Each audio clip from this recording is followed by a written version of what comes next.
The value of Bitcoin skyrocketed to a new record of $900 today. The price of the digital currency has now tripled since last month, and this latest surge came thanks to some high-power support from within the US. Let's now discuss this more with RT's Katie Pilbeam.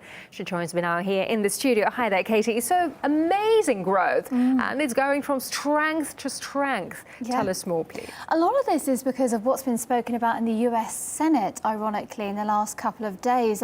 They've spoken about the fact that we see benefits in digital currencies, including the Bitcoin, as well as working towards tackling the risks that are involved with them, the tasks of money laundering and drug smuggling. But they did describe it now as a legitimate source of financing, which is quite a U-turn. It's a change of tune just there, considering the US has been the staunchest criticiser of the coin. Now, as a result of that, you just demonstrated how much we've seen it surge. I just want to let you know that if you had invested in the Bitcoin 2 years ago, if you'd invested $1,000 you'd be looking at 387,000 today. Let's go back a year. If you invested 1,000, you'd be looking at 76,000, just over. So there's some investments going on. We know it's incredibly tumultuous, though, the Bitcoin, and that's because it is accused of illegal activities. But at the moment, it is at historical highs because of what the US are saying, which, as I say, is rather ironic. Sure. And what else is behind this amazing surge? Well, one of the fans of the Bitcoin is China. We know it's the second biggest economy in the world, and it's the most populous,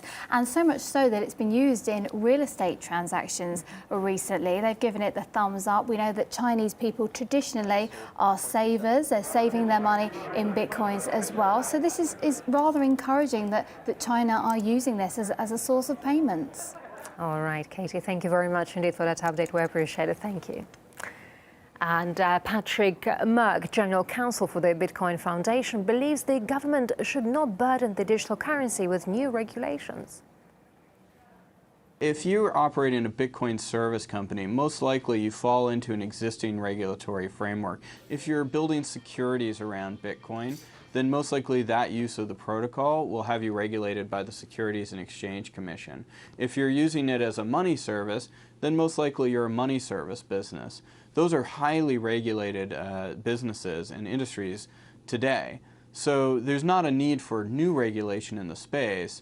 It's just a matter of the service industry around Bitcoin being built up and integrating that into the traditional system. So let's see how things turn out, whether it's a currency or a payment network or both. Let's see how it shapes out a little over time before we rush to create new laws or regulations around this